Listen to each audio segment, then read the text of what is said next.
افلا يتدبرون القرآن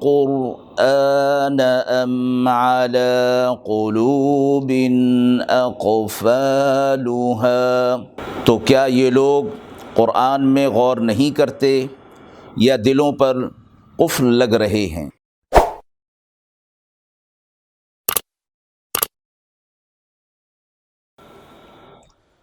بسم اللہ الرحمن الرحیم۔ السلام علیکم ورحمۃ اللہ وبرکاتہ۔ ناظرین کرام، درس قرآن مجید کے اس پروگرام میں آج ہم سورۃ النساء کی آیت نمبر 26، 27 اور 28 کا ترجمہ اور تفسیر پیش کر رہے ہیں۔ اعوذ باللہ من الشیطان الرجیم، بسم اللہ الرحمن الرحیم۔ یرید اللہ لیبین لکم ویہدیکم سنن الذین من قبلکم ویتوب علیکم، واللہ علیم حکیم۔ واللہ یرید ان یتوب علیکم وَيُرِيدُ الَّذِينَ يَتَّبِعُونَ الشَّهَوَاتِ أَن تَمِيلُوا مَيْلًا عَظِيمًا۔ يُرِيدُ اللَّهُ أَن يُخَفِّفَ عَنكُمْ وَخُلِقَ الْإِنسَانُ ضَعِيفًا۔ آیات مبارکہ کا ترجمہ ملاحظہ فرمائیں۔ اللہ چاہتا ہے کہ تمہارے لیے بیان کرے اور تمہیں تم سے پہلے لوگوں کی راہ پر چلائے اور تمہیں معاف کرے، اور اللہ علم والا حکمت والا ہے۔ اور اللہ چاہتا ہے کہ تم پر متوجہ ہو تمہاری توبہ کے ذریعے سے، اور وہ لوگ جو اپنے دنیا کی مزے کے پیچھے لگے ہوئے ہیں وہ چاہتے ہیں کہ تم راہ راست سے بھٹک جاؤ، دور چلے جاؤ۔ اللہ چاہتا ہے کہ تم سے بوجھ ہلکا کر دے، اور انسان کو کمزور پیدا کیا گیا ہے۔ ان آیات میں اللہ رب العزت نے انسان پر اپنا انعام اور احسان بیان فرمایا ہے، اور وہ یہ کہ احکامات کی مشروعیت، شریعت کے احکامات کا دینا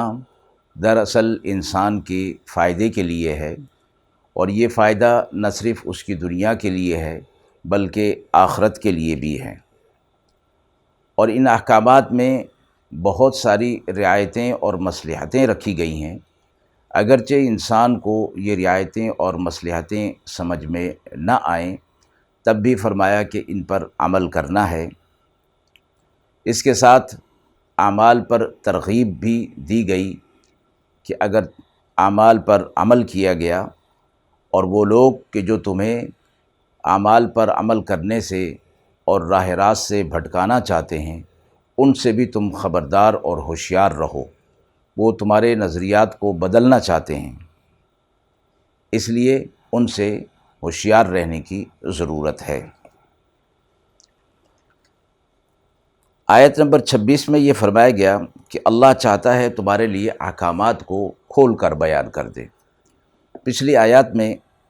نکاح کے بہت سے احکامات واضح طور پر تفصیل کے ساتھ بیان کیے گئے، اور یہ فرمایا گیا کہ یہ احکامات تم سے پہلے کے جو امتیں گزری ہیں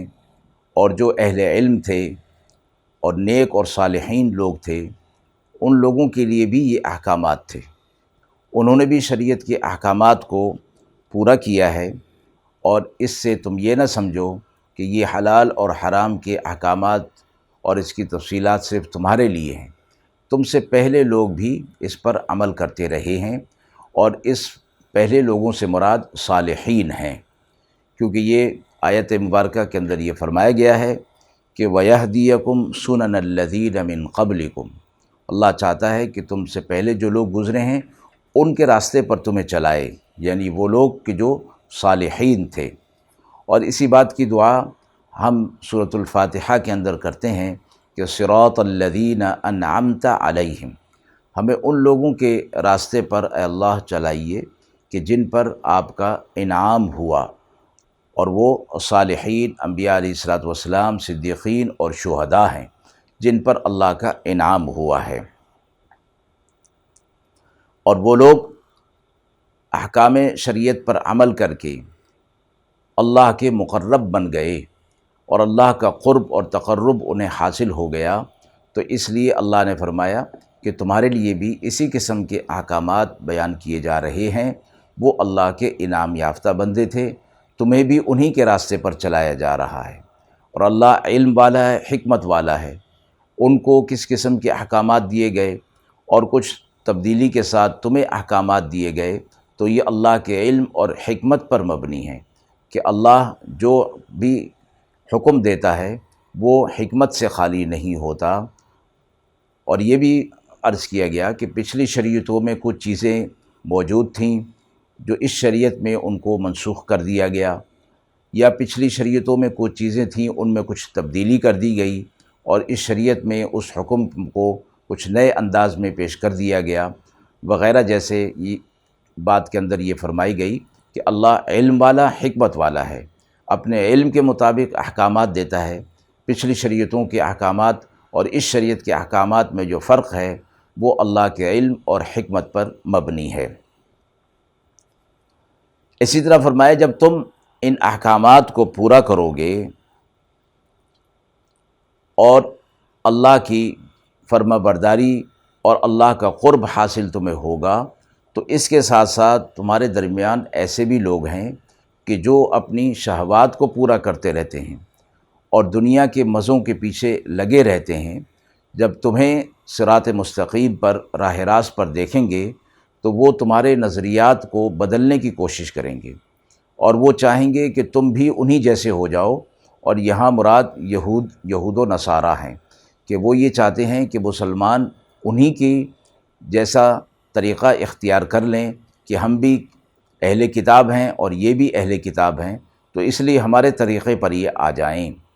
تو اس لیے یہود و نصارہ کے لیے قرآن مجید میں خاص طور پر فرمایا گیا، اور عمومی طور پر غیر مسلم کے لیے فرمایا گیا کہ وہ اہل ایمان کے دوست نہیں ہو سکتے۔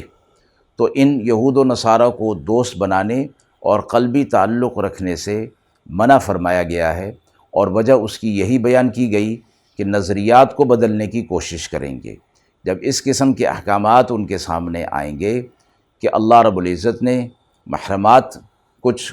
عورتوں کو ہمیشہ کے لیے حرام قرار دے دیا اور کچھ کو بعض حالات کے تحت حلال قرار دیا گیا، تو اس پر یہ اعتراض کریں گے کہ ایسا کیوں ہے۔ پردے کے حکم پر بھی انہیں اعتراض ہوگا، اور پھر یہ بھی کہ سود جیسا کہ نفع ہوتا ہے، وہ بھی سود بھی نفع کی طرح ہے، اس کو کیوں حرام کیا گیا۔ اور اسی طرح جب مرد کو 4 عورتوں کی اجازت دی گئی ہے تو عورت کو 4 مردوں کی اجازت کیوں نہیں دی گئی۔ اس قسم کے ملحدانہ اور جاہلانہ خیالات اور نظریات رکھنے والے لوگوں سے دور رہنے کا حکم دیا جا رہا ہے کہ وہ تمہیں راہ راست سے ہٹا دیں گے اور تمہیں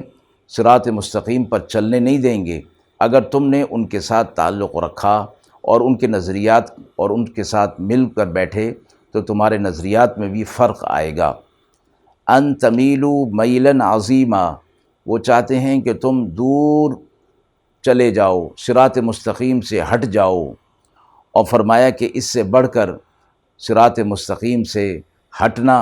اور راہ راست سے ہٹنا اور کیا ہوگا کہ انسان یا تو حرام کے اندر مبتلا ہو جائے اور حرام کو حرام سمجھنا ہی ترک کر دے،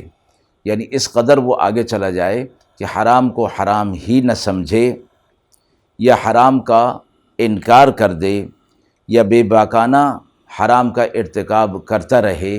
تو فرمایا کہ یہ صراط مستقیم اور راہ راست سے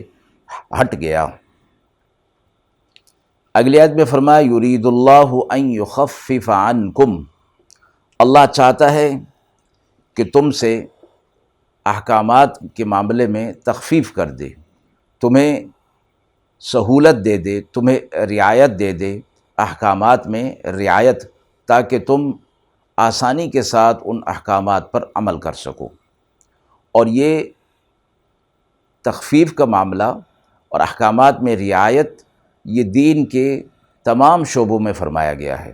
اور اللہ رب العزت نے اس کی وجہ یہ بیان فرمائی کہ خلق الانسان ضعیفا، انسان کو کمزور پیدا کیا گیا ہے۔ جب یہ کمزور ہے تو اس کے لیے سخت احکامات حکمت پر مبنی نہیں ہوں گے، اس کے لیے پھر احکامات بھی نرم والے دیے جائیں گے۔ اس لیے فرمایا کہ ایک عورت کے نکاح کے بجائے 4 عورتوں تک کی ضرورت کے مطابق اجازت دے دی، پھر اگر ان میں انصاف نہ ہو سکے تو ایک پر ہی اکتفا کرنے کا حکم دے دیا گیا۔ اسی طرح فرمایا مہر کے بارے میں آپس میں لین دین معجل یا مؤجل یا اس میں کمی پیشی، معافی کرنا، معافی ہونا، یہ سب چیزیں فرمایا کہ انسان کی سہولت کے لیے، رعایت کے لیے دی گئی ہیں۔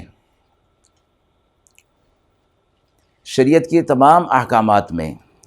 انسان کی سہولتوں کا اور رعایتوں کا لحاظ رکھا گیا ہے۔ مثلا تمام روئے زمین کو سجدہ گاہ بنا دیا گیا ہے، قربانی کو کھانا جائز قرار دیا گیا، اس امت کے لیے مال غنیمت کو حلال کر دیا گیا ہے، گناہ ہو جانے کی صورت میں توبہ استغفار کی سہولت دی گئی، سفر اور بیماری میں روزہ نہ رکھا جائے، بعد میں رکھ لیا جائے، سفر میں نماز قصر کر لی جائے، 2 کے بجائے 4 کے بجائے 2 پڑھ لی جائیں۔ اسی طرح فرمایا تیمم کا حکم ہے کہ پانی نہ ملنا یا پانی کے استعمال پر قدرت نہ ہونا یا پانی 1 میل دور ہونا یا دشمن کا خوف ہونا یا بیماری کے بڑھ جانے کا خوف ہونا، اس صورت میں طہارت پانی کے بجائے پاک مٹی سے حاصل کی جا سکتی ہے۔ اس قسم کی سہولتیں شریعت کے اندر رکھی گئیں، لیکن یہ فرمایا گیا کہ اس کے کچھ اصول رکھے گئے ہیں جو کتب فقہ میں مذکور ہیں۔ ہر آدمی اپنی مرضی سے سہولتیں ڈھونڈتا نہ پھرے، ورنہ شریعت ایک کھیل بن جائے گا۔ اس لیے فرمایا گیا، فقہا نے اس کی تفصیل بیان کی کہ اللہ رب العزت نے یہ تخفیف اور یہ سہولت کن صورتوں میں رکھی ہے اور کن صورتوں میں اس سے فائدہ اٹھایا جا سکتا ہے۔ وآخر دعوانا ان الحمد للہ رب العالمین۔